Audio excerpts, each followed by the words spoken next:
Hi guys!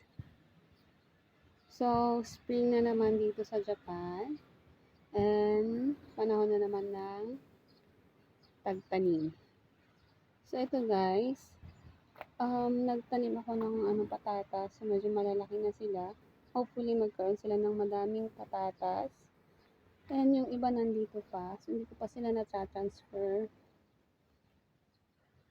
Ito pala yung persimmon na tinanim lang ng asawa ko dati yung mga buto eh. Tapos, as in yung buong nabubulok ng prutas, nilagyan niya lang sa paso. And then, tumubo. Kaya transfer ko sila. Ayan, malaki na. I think 2 to 3 years na sila ngayon. 2 years ganun. Since, tinanim ko. Ayan. So, meron tayong patatas. And then, may kamote ako dun. Ito, puting bulaklak na yan. Bulaklak ng damo. Kita yung damo na yan. Yan. Ang ganda pala ng bulaklak na. Tsaka ang bango. Ang bango ng bulaklak na yan, guys. So, yan. Actually, hindi pa ako nakapaglinis dito. Kita nyo naman, magulo pa siya.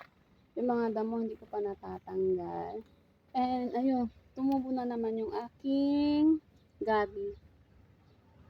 So, ayan, yearly, bumabalik siya. Kapag winter, namamatay. So, pag spring naman, ayan, tumutubo ulit sila. Bala ko siya i-transfer para dumami, lalo silang dumami. Eto, tumubo lang to eh. Ano to? Ano ang tawag nito? Malaking puno to eh. Tapos yung mga yan, damo lang yata, hindi ko pa sure. So, hindi ko pa sila tinatanggal. And, mayroon akong kalabasa dito. Tumubo lang siya ng kusa guys. Hindi ko alam kung kailan ko ba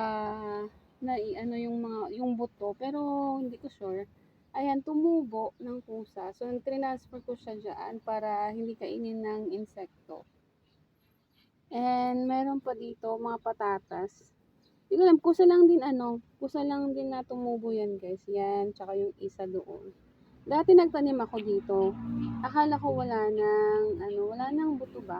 Wala nang naiwan na patatas na maliliit. Pero, ngayong spring, tumubo sila. And then, itong mga to, kamatis. Mga nagsitubong kamatis, guys. Hindi ko din alam kung kailan ko nailagay yung kamatis. Not sure. Siguro around winter, ganun. Tapos ito. Ito kasi guys, kinuha ko lang sa daan. Transfer ko sa dyan sa paso. Kasi ang ganda, 'di ba? Para siyang snow. Eh, ang dami nang dito sa amin. Yung sa may daanan lang. Wala namang may-ari. So, binunot ko. Actually, marami talaga madadaanan. Yung iba nakita ko din nilagay nila sa paso. Yung mga ibang taga dito sa amin. So, yan. Ang ganda-ganda kasi kaya nilagay ko dyan. Diba? Tapos, eto. Nakalimutan ko kung anong pangalan ng halaman na yan. Actually, pinagputulan ko lang yan sa original na tanim ko. Tatlong sanga. Tapos ito lang yung tinanim ko na nabuhay. Akala ko nga hindi siya mabubuhay kasi kita niyo yung pinakasanga, yung niya, maliit lang siya, guys. Hindi siya yung na sanga. Basta pinagputulan ko lang yan sa tanim ko. And may mga damo pa dyan. Ayan, tumubo siya, guys. Tapos eto, alam nyo na yung kung ano yan, di ba? Saluyot. ang dami kasing naging bunga nung saluyot ko. So, nung pinagtatapon ko lang dito banda. So, yan may tumubo. So, transfer ko siya dyan. And, ito yung raspberry. So, pahinog na yung mga bunga nila. Pahinog na yung bunga niya. Mga bunga niya. So, yan. Hindi pa talaga ako nakapag-ayos dito kasi busy pa ako. Ayan. Ito yung halaman or puno na hindi ko alam kung ano siya. Hindi ko sigurado. Eh, ito yung aking malunggay. Hindi ko siya napatubo nung guys, nung nag-winter. Ngayong winter na, nung last winter, pinasok ko siya sa loob ng bahay. Kaso, parang hindi siya hindi niya yata kinayan. Wala siyang bagong dahon or tubo. And pinutol ko nga yung kasi dati sabi ng pinagbilhan ko, putulan ko daw. So yan, pinutulan ko lang naman dyan. Pero wala talaga hindi talaga siya nagsanga ngayon. So yung pinagputulan ko guys, pinagtatanim ko. Ito, nung last 2 weeks ko lang yata to pinutol, tinanim dyan. Hopefully mabuhay ba. Ito yung damo din na maganda, may magandang kulay. Purple yung kulay niya. So, gusto ko yung bulaklak niya kaya nalagay ko dyan. Kalat pa talaga dito, hindi ko pa naayos. Di ba? Tapos ayan yung ibang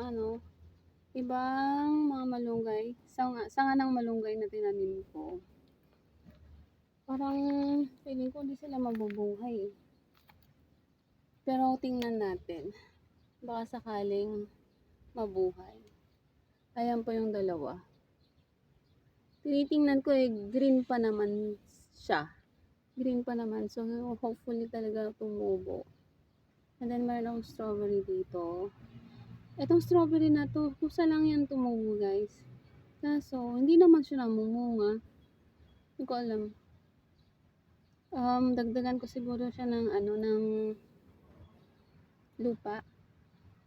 Bibili ako ng lupa tapos dagdagan ko siya. Baka sakaling mamunga siya this year. Kasi last year hindi siya namunga.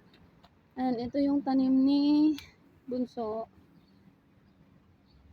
Ayan. Nakalimutan ko yung pangalan niyan Tapos, may saluyot dyan. Actually, dyan tumubo yung ibang saluyot Transfer ko lang. Nag-transfer ko din yan kasi malaki din ang ugat niya. So, kailangan siyang i-transfer. And then, ito.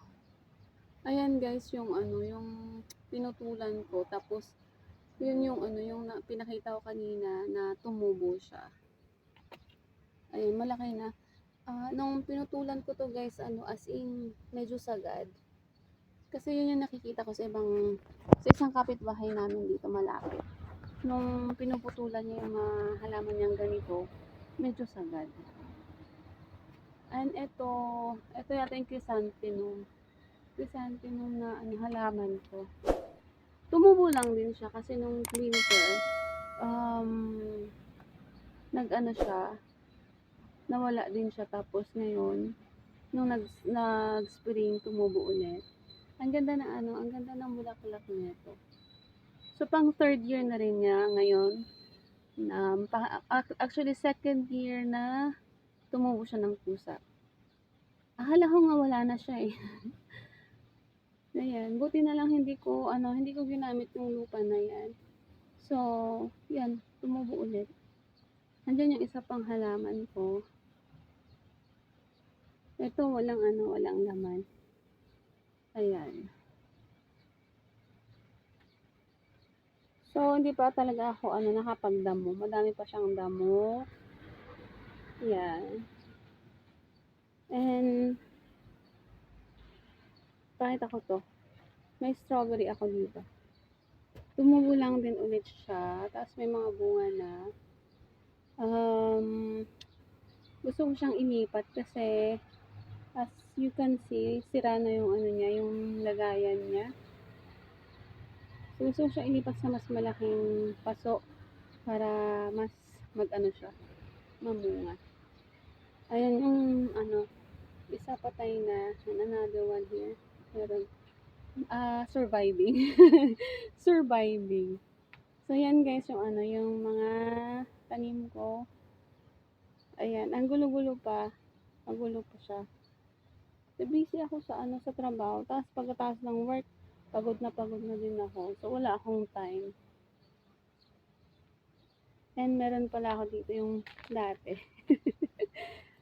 And then, persimmon siya. Same lang nung nasa kabilang ano. Ayan. Same lang nung mga yon. Tapos ito. Mukhang lalaki to eh. Mukhang malaking puno. Kasi pag nasa paso, hindi siya lalaki masyado. Pero ito kasi, yung ugat niya, lumampas. Lumampas, ayan. Hindi ko na siya matanggal yan. So, nung may naglinis dito, hindi nila matanggal. Kaya, hinayaan na lang siya dyan. So, yun muna guys. At yung aso ko'y, ano, nagmal dito. Nandun na. Meron pala dito. Mga ano, mga damo. Ang gaganda naman bulaklak nila. So, madaming, ayan. Damo lang sila pero ang maganda yung bulaklak and then mabango nga. Paano na pa-weather na yung mga bulaklak nila. So, yun lang muna guys. Thank you for watching. Bye!